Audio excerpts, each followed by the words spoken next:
What's good, everybody? Welcome back to the channel. So we have another horror trailer review to do today.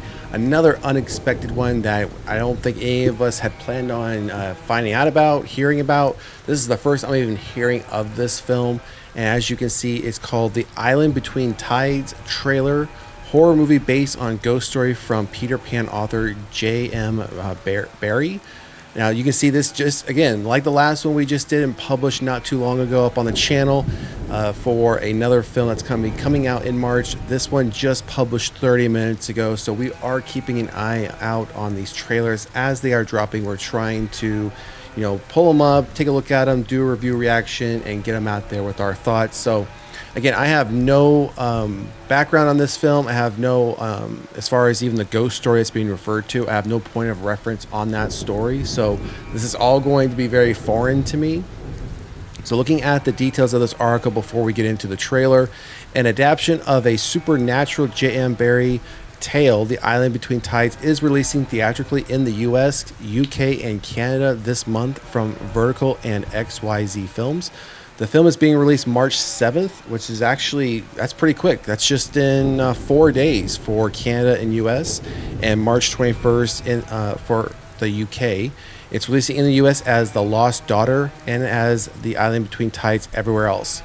I'm not sure. I mean, that I've seen that happen on various other films. I've always wondered if there's a rationale or reason why they're changing the name or why it would be under two different names based on its release in whatever country or region. I don't know if it's a licensing thing or whatever, but I think it's just kind of dumb that you're changing the movie will go by two different names.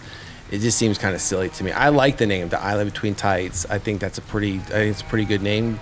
The Lost Daughter, and it's pretty generic. I like the other one better, so not sure what the rationale is behind that. Exclusively watch the trailer for The Island Between Tides below, which we are getting ready to do. Based on legendary Peter Pan author J.M. Barrie's gothic bedtime tale titled Mary Rose, feature film The Island Between Tides takes place in the coastal wilds of the Alaskan border. In the film, directors Austin Andrews and Andrew Holmes, and then we go to a quote, Lily follows a mysterious melody onto a remote tidal island. When she crosses back over at the next low tide, she emerges into a world where decades have passed. Then we have a cast here. J.M. Barrie's Mary Rose originally took to the stage as a play back in 1920. Famously, Alfred Hitchcock had wanted to turn the play into a film, which never ended up happening. So we have the trailer here that we're going to be taking a look at, and we have a first poster here, which, yep, that's all we have. So yeah, we have this poster here, just says coming soon, but we have the dates that we've already talked about up above. It's a pretty nice poster, so it seems like we're going to be playing with a little bit, loosely call it time travel. I mean, if we're going into a place and then if these individuals are coming back to, as far as, where they came from and time has passed, obviously that is some level of time travel. Now with a horror aspect. So we have seen a couple films like that recently. But I'm interested to see what this one is, especially the fact that Alfred Hitchcock was interested in wanting to make this into a film, and for whatever reason it didn't happen. So now someone's obviously gotten the green light, gotten the funding, and made it into a film. So let's jump into the trailer. You went missing, Lil. But the thing is, when we found you, you thought you'd only been missing for a few minutes, but you disappeared for days. Dad said that a different Lily came back that day. Once there was an island where days didn't exist. No one got older, no one died. And if you follow the sunset to where the land runs out, you can find it too. Welcome to the place of the spirits. Lily? I found the island that you told me about. I think it happened again, but this time it was years. Where's my boy? He had these imaginary visitors, except they were real to him. Why did you come here? Get out! The same people come and visit me. Who are they? When are they? We got all kinds of shadows following us now. Get out of my house! If you think you know what Jared's going through, He's scared of ghosts. you couldn't reach him. Maybe you can. He used to one that's been hunting me. You know what it means? It'll all make sense soon. Don't be scared. No one's hunting you, Jared. You're the keeper of secrets now. Don't be scared. Your island takes them all back. Don't be scared.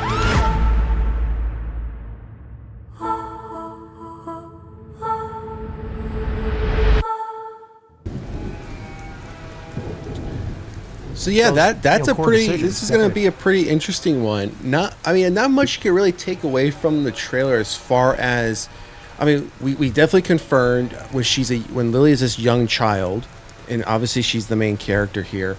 When she's a young child, it mentions that she went into this island, and for her it was minutes, but for, I guess we'll call it reality, where she came from, like where her parents are at and everything, it was days. Because we obviously saw, when she came back, they found her and they embraced her, but they also then mentioned briefly that she came back as a different person. So obviously whatever what she experienced there may have impacted her in a way where she is a different person now, whatever she saw.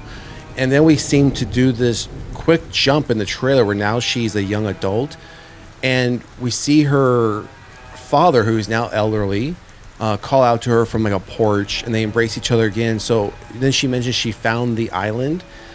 Now I'm wondering if what we're not seeing here, because based on his reaction, it would seem like she went back to this island and then was gone for decades or for years. And when they do mention, as far as that when she went, it was years. It had been years.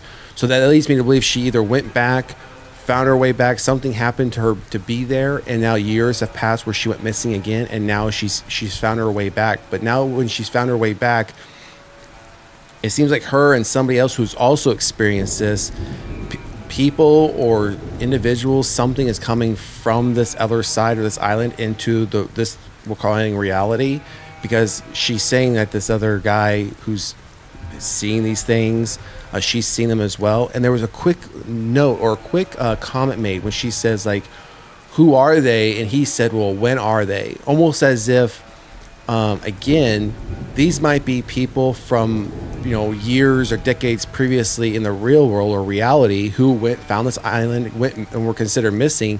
And they've been there this whole time and they weren't able to find their way back until now because of these two.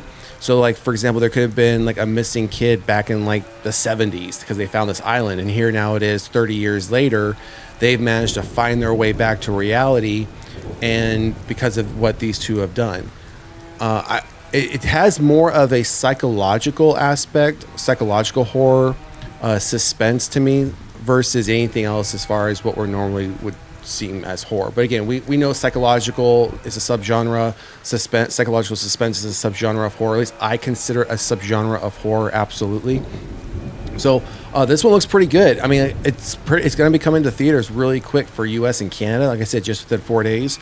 Last time I checked my local theaters, this one wasn't listed as something that was upcoming, so I'll have to check it out and see if it is in fact going to be coming soon. Otherwise, I'm interested in seeing this one. If I don't happen to check it out, my worry is, though, for a film like this, more than likely it won't be in theaters long, and I wouldn't be surprised if we do see a digital release or a video on demand release, something of that nature, right? That we can either rent it or purchase it. Again, for at least with US and Canada, because it doesn't come out in the UK until the 21st, so that unless it comes after that. So we might get a digital or video on demand copy probably by April if they happen to wait until the UK release is over with. Otherwise, again, like we've seen some other big releases this year, they've gone right to VOD within 2.5-3 weeks. So this one could do the same.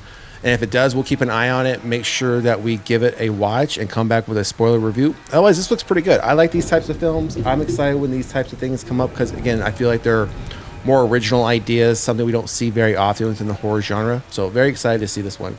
All right, that's going to do it for this review. Drop a comment in the comment section. Let us know what you think about this upcoming film, The Island Between Tides. That's what I'm going to be calling it. I am not going to be calling it The Lost Daughter. So even though that's how it's going to be released in the US, I'm referring to it as The Island Between Tides. So let us know what you think of the trailer. Drop a comment in the comment section. Also, make sure to like, share, and subscribe to the channel. Otherwise, we'll see you at the next one. Peace.